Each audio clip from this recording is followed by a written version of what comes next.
নমস্কাৰ সাংবাদিক বন্ধুসকল, বিশেষ এটা কাৰণত আপোনালোকৰ মাজলৈ আহিছোঁ। কাৰণটো হৈছে কি,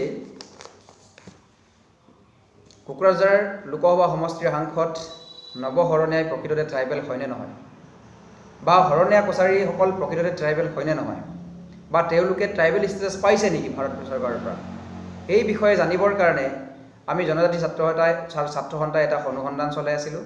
আৰু সেই মৰ্মে গুৱাহাটী মহামান্য উচ্চ ন্যায়ালয়ত এটা PIL কৰা হৈছিলে। এই PILৰ ৰায়দান যোৱা 1 মাৰ্চ 2023 তাৰিখে মহামান্য গুৱাহাটী উচ্চ ন্যায়ালয়ে ৰায়দান দিছে। এই ৰায়দানত স্পষ্টকৈ উল্লেখ কৰা হৈছে যে শৰণীয়া কছাৰীসকল আজিলৈকে কেতিয়াও ট্ৰাইবেল ষ্টেটাছ পোৱা নাই বা তেওঁলোকে ট্ৰাইবেল নহয়। গতিকে এটা কথা যে শৰণীয়া কছাৰীসকল যদি ট্ৰাইবেলেই পোৱা নাই বা ট্ৰাইবেল ষ্টেটাছে যদি পোৱা নাই, তেতিয়াহ'লে শৰণীয়াক সেই নৱ শৰণীয়াই যিগৰাকী ব্যক্তিয়ে সদায় জনজাতিসকলৰ কাৰণে জনজাতিসকলক বিৰুদ্ধাচৰণ কৰি আহে, সদায় জনজাতি বিৰোধী কাৰ্যকলাপত লিপ্ত হৈ থাকে, সদায় সহজনজাতিসকলৰ লগত মিলি জনজাতিসকলক নিষেধ কৰা এটা পৰিকল্পনা ৰচনা কৰা এই নৱ শৰণীয়াই কেনেকৈ তেওঁ ট্ৰাইবেল সংৰক্ষিত জনজাতিসকলৰ কাৰণে থকা সংৰক্ষিত যিটো কোকৰাঝাৰ লোকসভা সমষ্টিৰ পৰা তেওঁ MP ইলেকশ্যন খেলি তেওঁ দুবাৰৰ কাৰণে নিৰ্বাচিত হ'ল। ইয়াত তেওঁ ক'ৰ পৰা তেওঁ জনজাতি প্ৰমাণ পত্ৰ ভুৱাকৈ উলিয়ালে, সেই কথাত আমাক প্ৰথমতে লাগিব। এটা কথা ক'ব লাগিব যে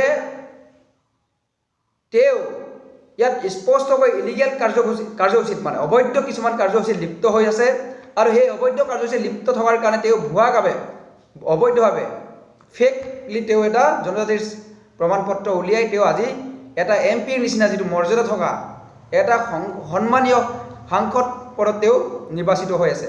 গতিকে মই আজি সেই আপোনালোকৰ সংবাদ মাধ্যমৰ জৰিয়তে অসম চৰকাৰ তথা ভাৰত চৰকাৰলৈকে এটা আহ্বান জনাব বিচাৰিছোঁ, অতি সোনকালে যিগৰাকী ব্যক্তি জনজাতিসকলৰ বিৰুদ্ধে লাগি থকা ব্যক্তি, যিগৰাকী ব্যক্তিয়ে জনজাতিসকলক নিষেধ কৰিবৰ কাৰণে এটা ষড়যন্ত্ৰ ৰচনা কৰি থাকে, সেইগৰাকী ব্যক্তি নৱ শৰণীয়াক অতি সোনকালে ক্ৰিমিনেল প্ৰচিডিঅ'ৰ তেওঁৰ ওপৰত এটা ইছ্যু কৰি, যিহেতু তেওঁ ভুৱাকৈ তেওঁ এটা ভাৰত চৰকাৰৰ যিটো সংবিধান, ভাৰতৰ যিটো সংবিধান, সেই সংবিধানখনক এটা অৱমাননা কৰি তেওঁ এটা জনজাতিসকলৰ বাবে থকা সংৰক্ষিত পদত তেওঁ এটা নিৰ্বাচিত হৈ আজি MP হৈ আছে।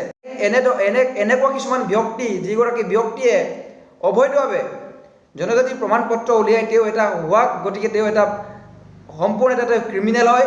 গতিকে তেওঁ ক্ৰিমিনেল প্ৰচিডিঅ'ত তেওঁ অতি সোনকালে এৰেষ্ট কৰিবৰ কাৰণে আমি আহ্বান জনাইছোঁ। আৰু ইয়াৰে এটা কথা ক'ব লাগিব যে এতিয়া তেওঁ আচল কথাটো হ'ল কি, তেওঁ প্ৰকৃততে তেওঁ ট্ৰাইবেল চাৰ্টিফিকেট ক'ত পালে?